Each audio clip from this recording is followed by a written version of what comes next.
Namanya Masjid Muhammad Al-Amin atau Masjid Al-Amin.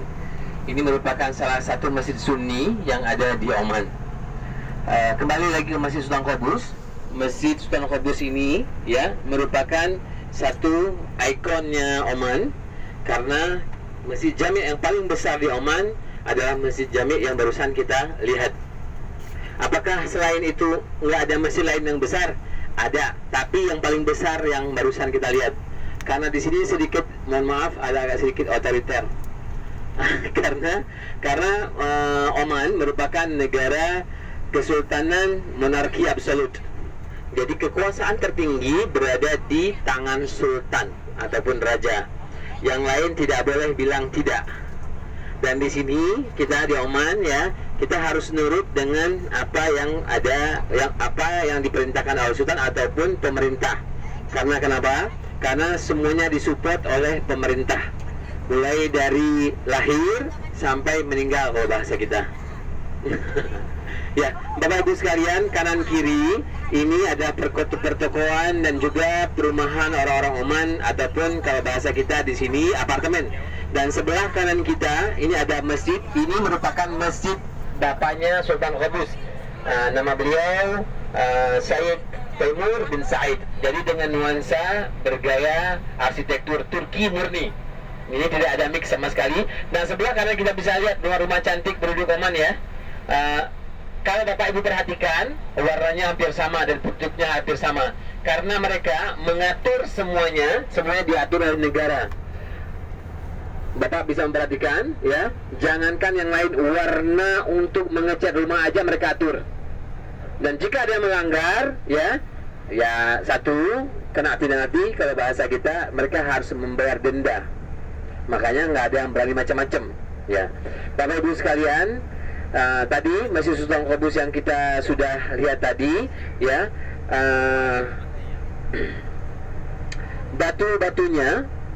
batu dindingnya semua didatangkan dari India. Jadi ketika kita masuk pertama kali ke dalam Masjid Sultan Qaboos, seolah-olah kita memasuki Taj Mahalnya India, di mana terdapat taman ya. Tapi berbeda, karena pastinya beda. Karena kalau Taj Mahal dibangun ratusan tahun yang lalu, kalau ini Sultan Qaboos beliau mengambil beberapa arsitek negara. Dan ketika Bapak Ibu tadi mau ke kamar mandi di samping masjid ya, masjid besar tadi kita foto-foto, ini semua terdapat mozaik cantik sebenarnya. Cuma karena waktu kita tidak memungkinkan, saya tidak bisa memperlihatkan satu persatu. Dan mozaiknya didatangkan dari berbagai negara dengan ukiran tangan langsung. Jadi cantik ya. Bapak Ibu sekalian, Oman ibu kotanya Maskat, tulisannya Muscat, bacanya Maskat. Jadi Maskat sekaligus ibu kotanya Oman, bukan yang barusan kita tinggal ataupun sekarang ini, tidak. Sebentar lagi kita akan melihat kota tua Maskat sekaligus ibu kotanya Oman. Dan mohon maaf, jangan kaget karena ibu kotanya sangat sederhana sekali. Ibu kotanya sangat sederhana sekali, karena memang Oman ini tidak glamor, tidak seperti negara Saudi, tidak seperti negara Dubai ataupun Qatar. Mereka sangat sederhana tapi cantik dan rapi ya. Bapak Ibu sekalian, Oman berbatasan dengan Yaman, berbatasan dengan UAE, berbatasan dengan negara Saudi Arabia, dan penduduknya hanya 4,7 juta jiwa saja. 2,7 penduduk asli ya, sisanya pendatang ataupun ekspatriat. Nah, sebelah kanan kita di atas gunung ini ada Istana Sultan di atas sananya. Dan sebelah kiri ini semuanya punya pemerintahan. Dan kita bisa lihat Oman ini dikelilingi oleh gunung-gunung yang cantik dan rapi semuanya. Bapak Ibu coba perhatikan, mungkin yang belum udah pernah umroh ataupun haji ya, kalau di Saudi mobil-mobilnya itu penyok-penyok dan kotor. Di sini semuanya kincong-kincong. Bukan karena kaya ataupun miskin, bukan, tapi mereka di sini rapi. Dan di sini jika ada mobil yang kotor, berarti didenda. Jadi kalau di sini mau keluar rumah itu mikir dulu apakah mobilnya bersih atau enggak. Kalau di Saudi mau penyok, mau kotor, orang keluar saja, ya. Makanya di sini Oman merupakan salah satu negara tercantik di dunia dan teraman di dunia. Kita menempati posisi nomor 4 saat ini teraman di dunia, setelah Swiss, Iceland dan juga Norwegia. Bapak Ibu, tamu-tamu Allah, saya senang sekali hari ini ya bisa menemani Bapak Ibu. Karena kenapa? Masya Allah, kalau bahasa saya ya, rapi semuanya. Alhamdulillah, jadi tidak perlu pusing. Saya biasanya kalau handle grup banyak itu saya ada sedikit stres. Tapi kalau ini alhamdulillah karena memang dari awal kita bareng-bareng, jadi kompak gitu. Amin. Semoga semuanya kata amin, insyaallah ya. Usahakan ya Bapak Ibu, kalau misalnya ngegrup itu insyaallah kalau kompak insyaallah tidak akan ada apa-apa. Amin. Amin amin insyaallah ya. Ya. Bapak Ibu, saat ini kita posisi berada di City Center sekaligus di sini pusat perniagaan. Di sini kita sudah sampai di Al-Qurum. Di sini salah satu tempat di mana daerah ini termasuk daerah elit kalau bahasa kita di Indonesia. Kenapa? Karena semua pusat perbelanjaan dulu, perniagaan dulu adalah di sini. Tapi saat ini karena Oman ini sudah mulai penuh, jadi sekarang mereka memperluas pembangunan ke beberapa daerah yang lainnya. Ya, sebelah kiri kita bisa lihat City Center, dan di sini di Oman tidak banyak mall Bapak Ibu. Karena rakyat Oman mereka lebih ramai, lebih hidup dengan cara perniagaan ya di pasar tradisional. Nanti Bapak Ibu bisa melihat pasar tradisionalnya Oman itu ramai banget. Mall di sini malah nggak begitu banyak. Kenapa? Saya kasih tahu kenapa. Oke, kalau mall itu pasti brandednya dari luar, benar? Ya, uangnya lari ke luar. Kalau pasar tradisional dia akan berputar di kampung. Makanya di sini mereka membatasi. Karena kenapa? Karena Oman merupakan daerah dulunya merupakan negara jajahan Portugis, dan setelah itu baru dipegang oleh Inggris, bersekutu dengan Inggris, tapi Inggris tidak menjajah Oman. Dan kita tahu rata-rata negara persemakmuran Inggris semuanya mereka ekonominya kuat, rata-rata seperti itu. Dan mereka Oman ini ya kiblatnya ke UK ataupun United Kingdom, karena mereka untuk pendidikan mereka semuanya belajar ke British ya.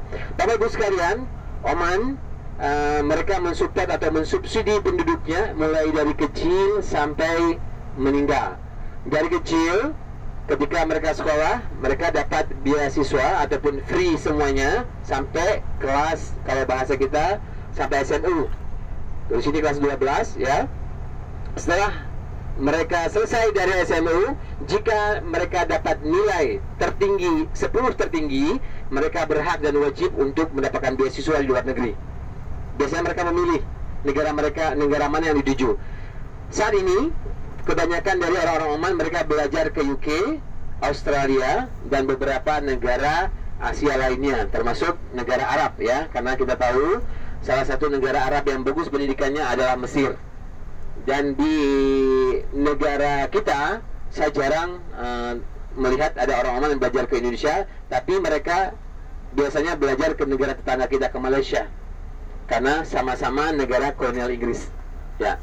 Bapak Ibu sekalian, ketika mereka selesai sekolah ya, dan mereka dapat beasiswa. Jadi yang tadi ranking 10 dapat di luar negeri, di bawah ranking 20 mereka berhak untuk mendapatkan beasiswa di universitas negeri yang ada di Oman. Salah satu universitas negeri di sini ada Sultan Qaboos University, ada Nizwa University dan beberapa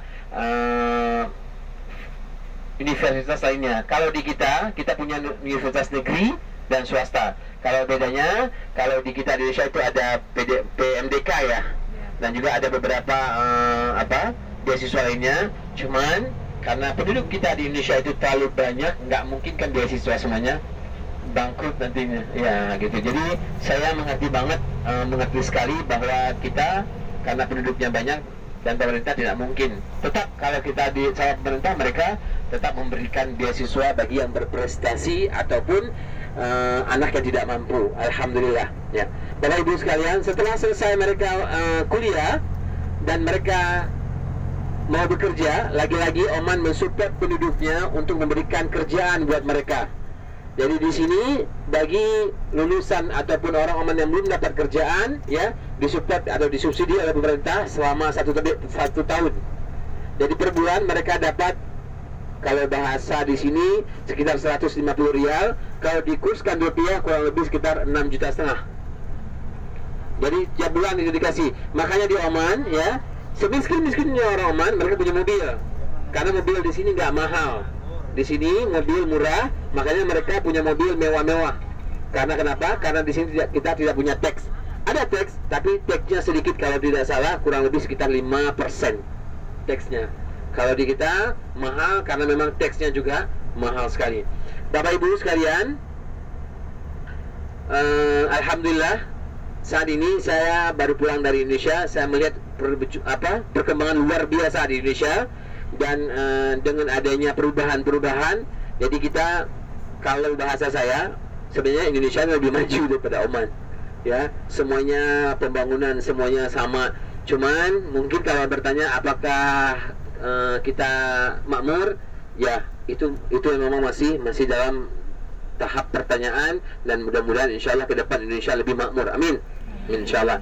Bapak Ibu sekalian, kita sudah sampai di daerah Ruwi. Ini daerah Ruwi, daerah perniagaan, di mana Ruwi ini dulu, ya, banyak sekali pendatang yang datang ke sini. Karena Oman, mereka penduduknya selain orang Oman asli, mereka juga banyak pendatang. Salah satu pendatang yang banyak di sini orang-orang India.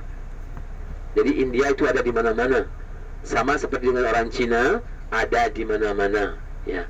Bapak Ibu, selain India, di sini juga ada Pakistan, ada juga orang asing lain, baik itu dari Filipina, orang bule juga ada. Mungkin ada bertanya, apakah orang Oman semuanya Muslim?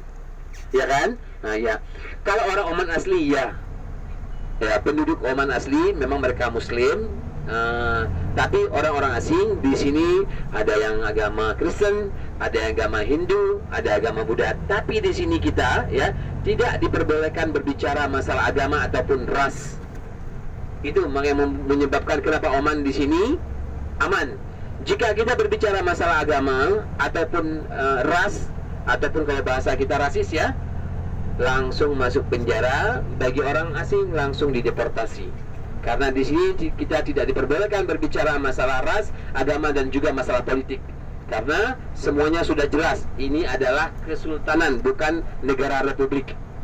Ya, kalau republik, ya, karena presiden dipilih oleh rakyat, tergantung negara masing-masing. Ya, Bapak Ibu sekalian, untuk politik, lagi-lagi Oman, kita di sini netral. Jadi ketika terjadi, maaf ya, saya berbicara sedikit politik, terjadi perang antara Saudi dan pasukannya dengan Yaman, kita Oman netral. Dan kita alhamdulillah yang membantu orang-orang Indonesia dan orang-orang asing yang tinggal di Yaman untuk keluar dari Yaman. Karena satu-satunya negara yang aman untuk keluar dari Yaman adalah Oman. Sebenarnya ada Saudi, tapi tidak memungkinkan karena Saudinya dibombardir oleh Yaman. Dan terakhir, ya, ketika terjadi perang dingin kalau bahasa kita antara Qatar dengan Saudi dan sekutunya, lagi-lagi Oman kita netral. Karena kenapa? Sultan Qaboos beliau mencintai perdamaian. Kenapa dengan Oman? Kenapa orang Oman kalem-kalem? Kenapa orang-orang bersahabat dan bersahaja? Karena Oman ini sudah didoakan oleh Rasulullah dari zaman Rasulullah. Makanya Oman ini mendapat keberkahan yang luar biasa dari Rasulullah. Karena ketika para sahabat-sahabat Nabi yang Rasulullah utus untuk menyebarkan agama Islam, biasanya mereka ditimpuki batu dan dilempari tai onta. Hanya orang-orang Oman yang menerima Islam tanpa ada peperangan, dan mereka tunduk kepada Rasulullah. Makanya Rasulullah mendoakan Oman menjadi negara baldatun taibatun wa rabbul ghafur, dan di sini terdapat beberapa makam anbiya dan aulia Allah. Salah satu nabi yang ada di Oman, nama beliau Nabi Allah Ayub alaihissalam. Makam beliau ada di Salalah, dan di sana juga ada makam Nabi Allah Imran alaihissalam. Dan di sini di sekitar Masqat, tidak jauh dari Masqat, ada namanya daerah Samail, terdapat sahabi atau sahabat Rasulullah, nama beliau Sayyidina Mazin bin Abdullah. Beliaulah yang pertama yang masuk Islam dan menyebarkan agama Islam untuk orang-orang Oman. Jelas ya Bapak Ibu ya? Nanti ketika Bapak Ibu ketemu sama orang Oman yang ramah-ramah dan baik-baik, emang seperti itu. Karena memang karakter mereka itu sudah dari zaman Rasulullah, mereka baik.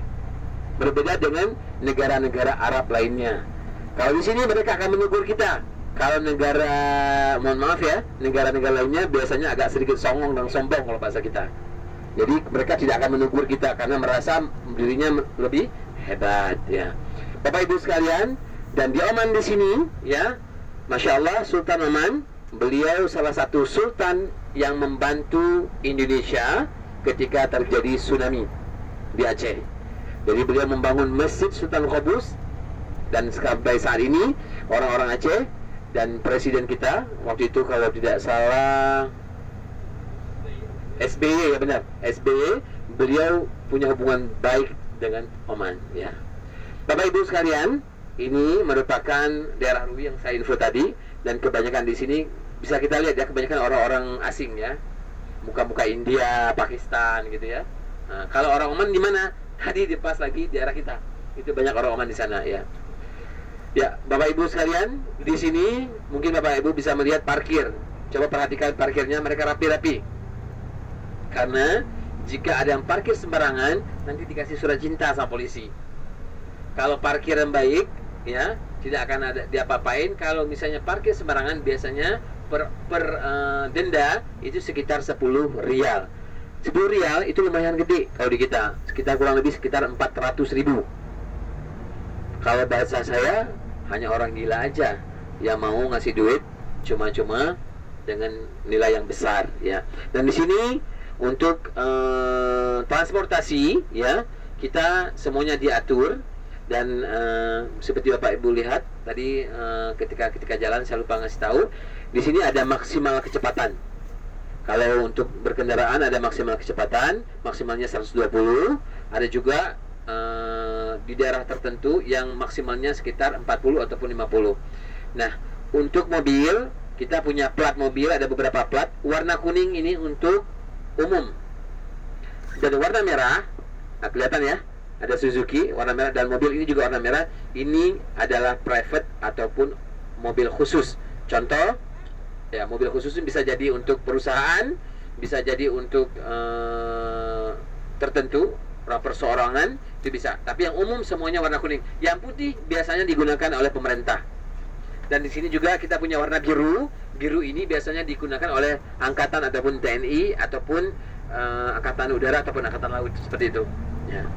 Berbeda dengan kita, Pak ya. Nah, ya. Bapak Ibu sekalian, ada yang bertanya? Oke. Mungkin ada yang bertanya, apa hasil bumi Oman? Ya, Oman sama seperti negara Timur Tengah lainnya, hasil bumi yang utama adalah minyak dan gas. Dan sebelum mereka menemukan minyak dan gas, Oman ini kaya dengan hasil laut. Jadi Oman dikelilingi oleh laut, dan kita di sini kaya dengan hasil ikan yang berlimpah. Dan juga Oman, mereka punya perkebunan kurma dan perkebunan lainnya berupa buah-buahan. Karena Oman ini daerahnya subur semuanya. Dan mereka ya bisa menyulap daerah yang tandus tadinya gurun menjadi hijau. Karena mereka menyuling air laut menjadi air tawar ataupun air yang bisa digunakan untuk menanam pepohonan ataupun tumbuh-tumbuhan. Ada yang bertanya Bapak Ibu? Oke, kalau tidak ada bertanya, saya kasih waktu 5 menit untuk istirahat dulu.